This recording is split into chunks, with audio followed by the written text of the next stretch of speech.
What's up, everybody, and welcome to the Haze Demon Show! And we are live and in color on your Teletubby for your viewing satisfaction guaranteed to make your nose bleed. We got third place in our Team Wars. We're going to go ahead and go over the rewards as well as the voting. Big shout outs to Mercenaries with the triple three, getting that numero uno, that number one place, and as well as Fish Sticks for getting second place. And then YOLO and no to Donation Center and PC Police. We are also going to be talking about that big elephant in the room after we get the voting done here. That is going to be the nerfs and the buffs coming at you from the developers of South Park Phone Destroyer. The new developer update was posted today, so I'm going to be going over that today also. So let's go ahead and check out these sweet rewards. I need to plug in my headset, I do believe here. I think I need to plug in a couple headsets actually to get things working here. Not actually set up here for my streaming completely yet, but we're making it work. Or we're not, I don't know.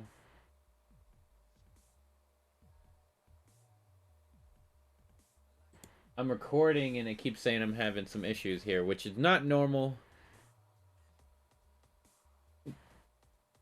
But it seems to be working. I'll have to watch the video afterwards and see what it looks like. So, let's go ahead and open up these rewards. Yeehaw! I already see an amazing deck in the background. Fantasy Adventure, I see. Sorry, sir. 1,200 PvP tickets, 193 battle tokens. Are we getting audio or not? I have no idea right now. I will have to check afterwards.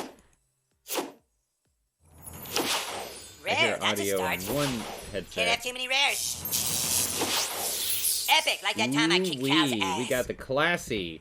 And I just noticed we're getting a legendary Pokemon. It's gonna be that Raichu coming at you. Pikachu, I choose you. Absolutely epic, new kid. Ooh-wee.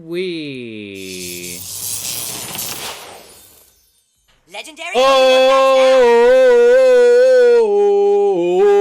Oh, they obviously don't want me to quit playing this game because they're like, Haze Demon, you need a level 3 Shield Maiden Windy. Also, I know that one of the packs that you can buy Shield Maiden Windy, it says like you gotta buy 3 of them to get guaranteed one of them. It's already 2 out of 3 for me, so all I need to do is get one of them and I'm guaranteed a Shield Maiden Windy. But not that I would spend money, but I'm just saying, it's like they're trying to get me to that point where I only need one more, and then they're like, hey, you got this pack, it's almost finished. So I do believe that's what they're trying to do to me right here. I believe it's a conspiracy, chat. They're trying. I haven't spent money forever. They're going to get to the point where I only need one more Shield Maiden Windy, and they're going to be like, hey, you want to spend this $20, $10 this time, actually, or whatever. I see what you're doing there. I see what it is. It's a bold strategy, Cotton. Alright, we got that Buccaneer baby. Less than 150 copies away. Let's go ahead and get this here voted done so we can get to the new news, the balance updates. Let's see here. Fireball or Chicken Coop. My team going for Chicken Coop, but let's see what Fireball is. First of all, I would feel like is much stronger, but we'll see here. We got Ink and Craig or Satan. I have a level 2 Ink and Craig. I have a level 3 Satan. If I had a level 3, if it was reverse, I would vote for Ink and Craig. But because I have a level 3 Satan, I'm going to go for that one. But I would rather have Ink and Craig if it was even levels for me. Because Ink and Craig does direct damage to the new kid, which is extremely OP, baby. Alrighty, let's see here. Pigeons or Labard. Labard literally counters pigeons. Pigeons do not counter Labard. I mean, if he's already on the field, Labard can't do anything about those pigeons. So, they counter each other, but one has to spawn after the other in order to counter them. Makes sense, obviously. All right, we got chickens. I see chickens all over the place is what my team's voting for here. Amazingly Randy or Medicine Woman Sharon, definitely going to go for those chickens for Amazingly Randy. Shield Mated Wendy or Stanamany Magoobers. I think it's obvious, chat. We're trying to get that level 5 Shield Mated Wendy. She's very good, but Stand Many Moons, guaranteed pressure onto your opponent. If they do not have the Lightning Bolt, Transmogrification, or Fireball prepared here. The Lightning Bolt, oh my goodness. 100% guaranteed going to be in the deck to take out Stand Many Moons, which is why people would say, well, then now you should run Shield Mated Winnie. Well, guess what? Then that means that that Lightning Bolt is going to be always 100% in an offensive manner where they just take something down to take your candy bar, etc., etc., etc. So Standing Many Moons is there to absorb those lightning bolts. Or Transmogrification, which we're seeing here that the deck is getting a little bit naughty as we go further down. We have here PC Principal is going to be the definitely better choice over Sheriff Cartman. I do like the buff that they did Sheriff Cartman. If it was just a little bit more... I think he would be the right choice. Sheriff Cartman, that is. But PC Principal definitely going to be the Fonzie here. He's much more like a headhunter almost. And we have Paladin Butters or Deckhand Butters. You know, the heals that make them squeals. But the one extra cost for not giving a shield is just not worth it. The shield is super effective. Kaioken times 20. At least in my book. It's much more better. And then we have here Sorceress Leanne or Swordsman Garrison. Swordsman Garrison can definitely do some direct damage to the new kid. Don't get me wrong. That does sound really good. The Leanne also very good here. However, not a lot of targets for her. Not a lot of targets. I mean, theoretically, you can use her to take out the Swordsman Garrison, obviously, which is what the opposite choice is, right? Or Stand Many Moons. But she can be transmogrified if that's what people go for. But the Lightning Bolt's most likely what people will go for. Which means that she will not get transmogrified or Lightning Bolted, or that would be a bad thing for your opponent. Also, there's lots of swarm potential. Well, yeah, especially with the chickens, there's lots of swarm potential. That's what the Labar Jimmy is 100% necessary here for the defense of the swarm. Satan also helps out a lot more for swarm versus Ink and Craig at 2. Sheriff Cartman can help out with the swarm, but not really. His attack is not actually strong enough to take out the chickens, only weaken them, which I mean is okay, but they're still alive. Trouble. True indeed, though, that it would be more damage than PC Principal. So maybe it is better for us to go with Sheriff Cartman just to add in some extra AoE damage. Now, Chicken Coop or Fireball, still, I think Fireball is much more effective at getting value city. You know what I'm saying? But I do think maybe Sheriff Cartman could work out in this. Either way, he's also slower. He's not going to try to push past units. So he'll stay with the fight with whatever other units are. I mean, I guess PC Principal. It's hard to decide. I like both of them in this option. I mean, they do need to buff up Sheriff Cartman more. But PC Principal, it has more health. Pretty sure. Alright, so for sure, that's not where we were. It was Sorceress Leanne or Swordsman Garrison. My team's definitely going more Swordsman Garrison, which is another AoE to take care of chickens and other things and can hit the new kid. So, I feel like there's not enough units that make Leanne worthy of needing. You don't need her against maybe Satan, maybe. But even if you do that, the chances are your opponent's going to be using swarm units, and they are going to benefit whoever's using Leanne. Is going to benefit whoever's using the swarm units, which it seems, you have both of them options. Okay, so here we have Outlaw, Tweak. I'm going to go with Swordsman Garrison just because he can do the direct damage to the new kid, and that can be where the benefit is. For sure. And then we have here, and it can't be used against you. There's no mind control either. Outlaw Tweak or Robin Tweak. I mean, Robin Tweak will keep a unit alive like Stand Many Moons, but that's just stupid. You don't want to do that. I think Outlaw Tweak is a better choice because of the extra AoE damage potential to be able to take down more chickens. Even if it's random, you know, I think it's still going to be better. Gnomes have always, since the game came out, have always been better than rats. But when they nerfed rats and they buffed gnomes and then they buffed rats, gnomes are still the better card, 100%. Always going to be.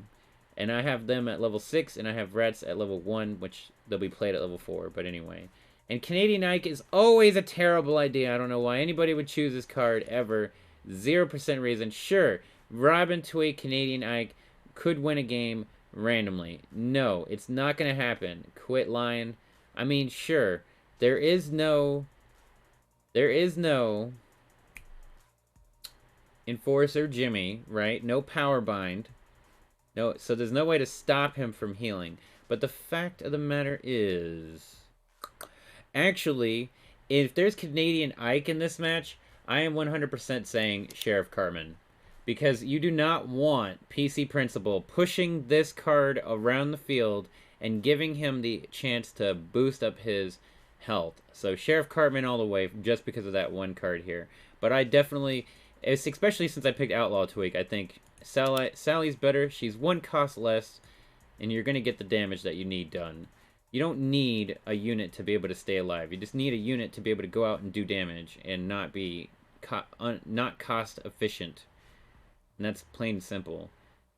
It's a gamble for those to work. It could work. You could blow your load with 8 energy, take the bar, and then your opponent's going to sit there and set up, and maybe you can fireball them all at one time and Satan them all, and then win. You could do that. I don't know. Alright, but that's just that. That's going to be it for the voting. Let's go ahead and jump into those balance update here, guys. And big shout outs again to Merc Demons getting 3rd place in Gold League. Very awesome. Well done indeed, my dude. Super Mario RPG. Legend of the 7 Stars. Balance changes. As with every legendary season reset, next week we'll have some balance changes coming to the game.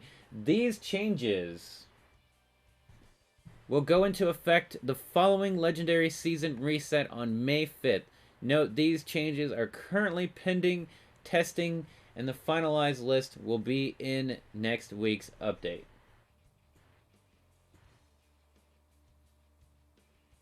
Blood Elf Bebe reduced the HP gained per kill by 23%, from 35 to 27 at base level. Sexy Nun Randy, charge power time reduced by 33%, from 15 to 10 seconds. Poseidon Stan, base HP increased by 13%, blah blah blah blah blah. Base attack increased by 13%. Slowdown duration set to 8 seconds across all levels. It used to scale with level, but now every one of them is at 8 seconds. And then its charge time has been reduced by 20 seconds from, or 20%, from 15 seconds to 12 seconds. Cock Magic has been increased from 6 energy from 5 energy. Angel Wendy increased base health by 28% from 70 to 90 to reduce the charge time on her power to 15 seconds from 20. And Jesus will now respawn near the new kid. Developer comment: we believe this change will allow Jesus to be used to better prepare a push or improve and heal a counter push in progress, and allows him to better utilize his ranged attacks. Alrighty. This is a big update. One of the biggest updates in the game since they nerfed all of the common cards in the game. Why?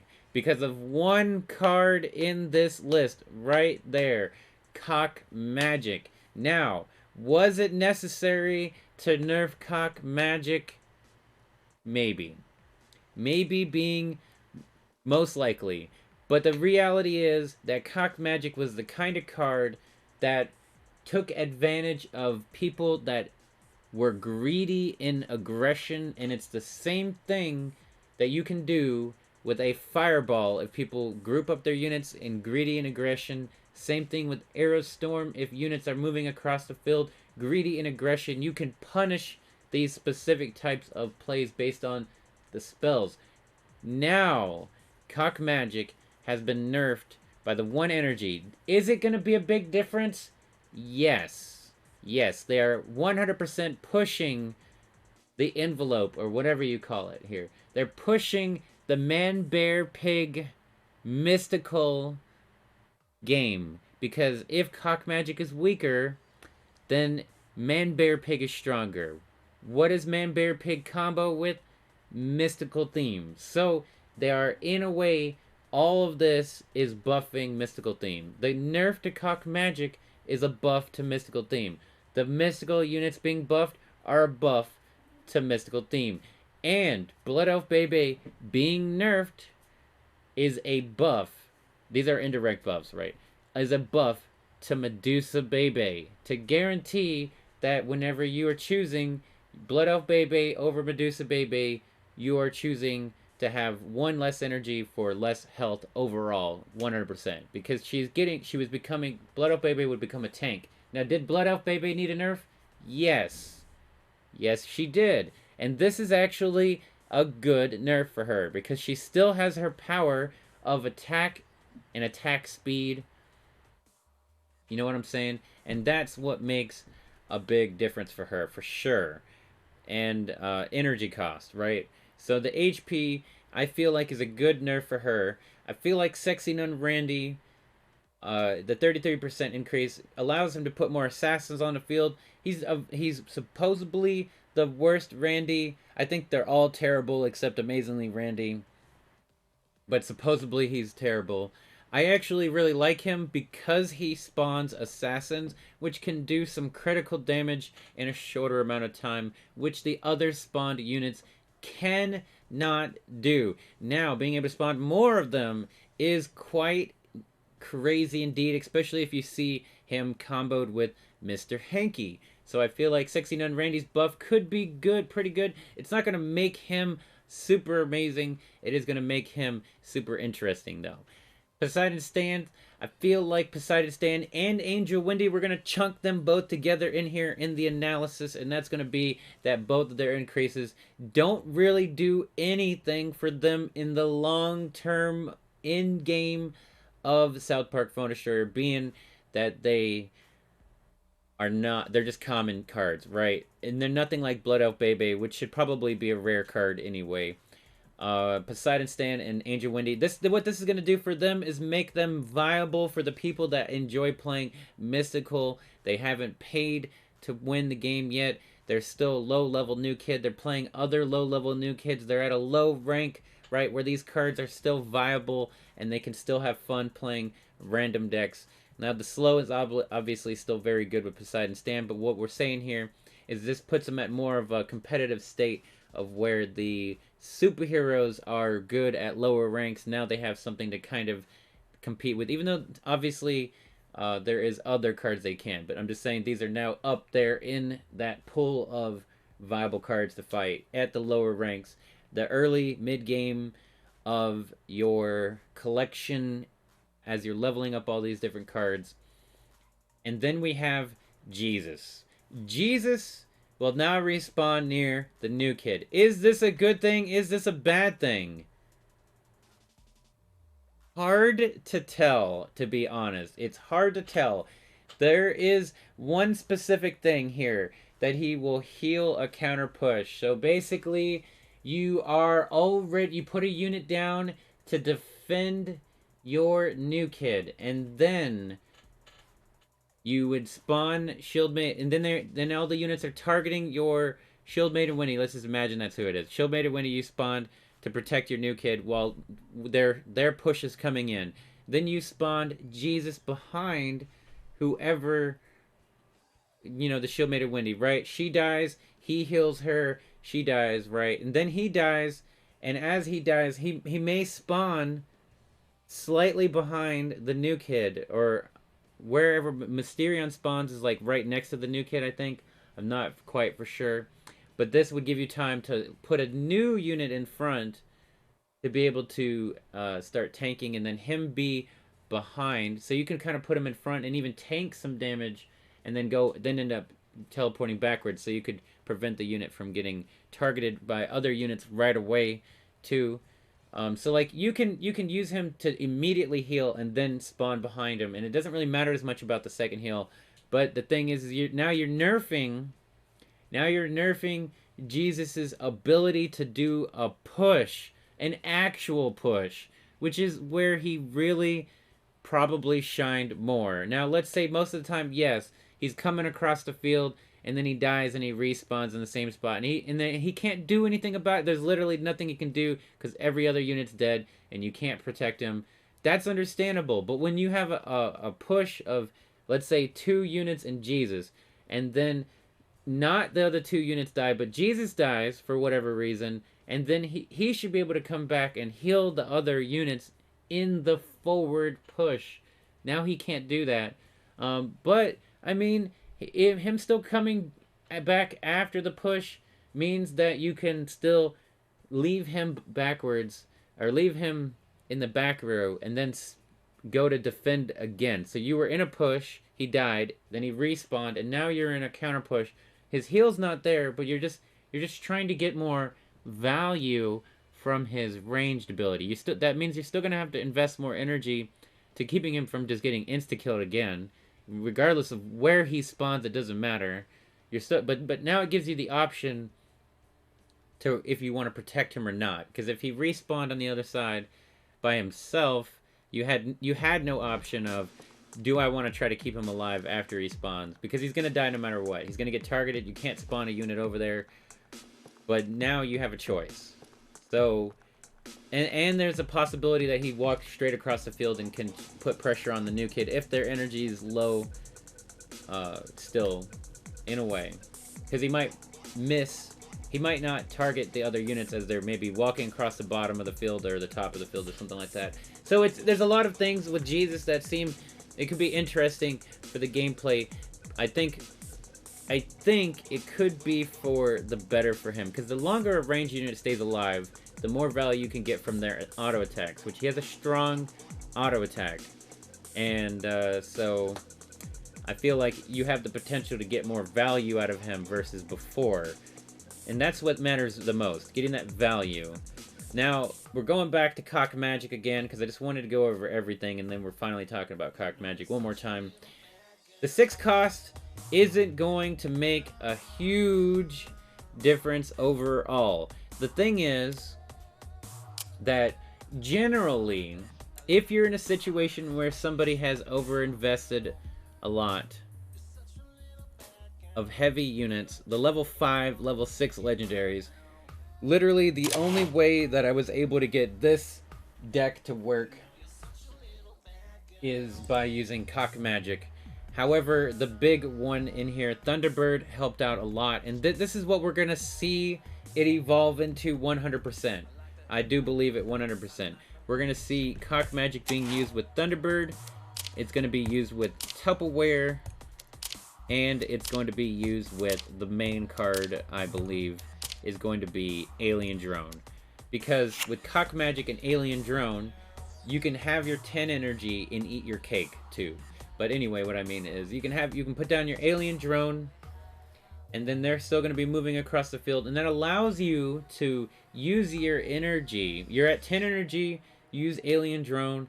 It allows you to build up 4 more energy, allow your opponent to play another card, and then you can Cock Magic for the maximum value of your Cock Magic. This is because you already have a unit on the field to help kill the swarm units. It's a flying card, so then they have to spawn a very specific card to be able to get rid of it. Otherwise, it can just get free damage.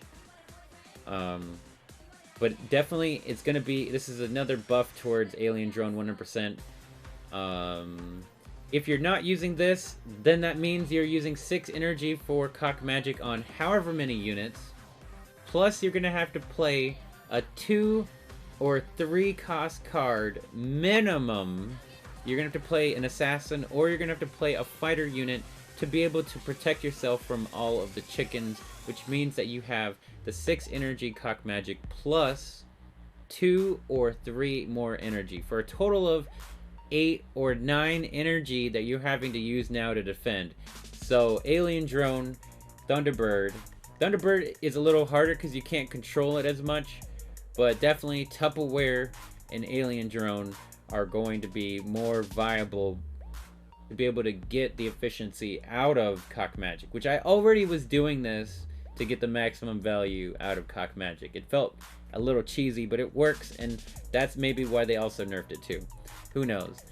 And also, I do believe that that means that we're gonna see a rise in more people using transmogrification because of it being a direct target and it's only being 5 energy. I can't find the dang thing. Yeah, I feel like that this card has been underutilized. Most people do use it, but Unholy Combustion and Cock Magic were definitely the better options. But now Cock Magic costing more puts transmogrification back into a better position, a more viable position, right? Like, I even see myself using it more likely than Cock Magic now. But also, it means that Sorceress Leanne has more potential, since she's still only 5 energy. But the problem with her is that she gives the opponent time to be able to counter the Cock Magic. And it's not a board wipe, you know, because you'd have units all the way at the front and then a Mecha Timmy or a Stand of Many Moons all the way in the back right corner or whatever. She won't be able to do anything about those cards, which that's why Cock Magic was better than her, because it could at least hit the entire field. This also, like I said, also gives your opponent time to counterplay, and if you there's chances for it to spawn the chickens, your opponent's chickens, from rats or whatever, gnomes, and then they have this even more giant swarm of units, which means that you might have to use Labar Jimmy or Rogue Token to add into it. So again, still not really the same value that you would get from the Cock Magic here, but that is your option. Sorceress Leanne should see higher play, Transmogrification should see a higher play, but now this is pushing towards the meta of tank units.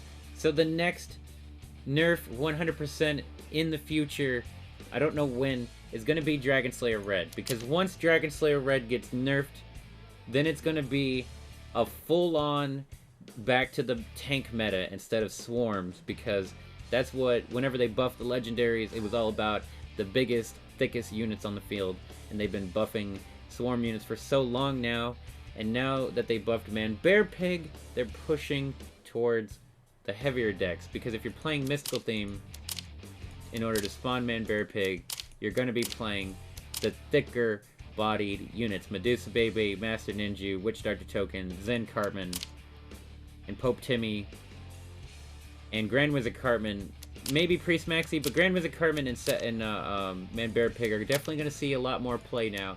And then obviously, the lovely Satan, now that Cock Magic has been nerfed, Satan is sitting in his lovely throne of being the #1 legendary card in the game, and now has no competition in being the best card in the game, because Cock Magic is nerfed. This is now the best card in the game. His throne of darkness, he reigns supreme up there, up where the skies are ocean blue. I can be safe and live without a care. If I could only live without a care. Oh, righty then. But that's going to be it, guys. Thank you all so very much for checking out the Haze Demon Show. I hope you enjoyed the content, and if you did, make sure to hit that like and subscribe to the channel. Anything and everything is appreciated. But that's going to be it, guys. See you later. See you on the flippity floppity. Don't forget to bring a towel. Peace out.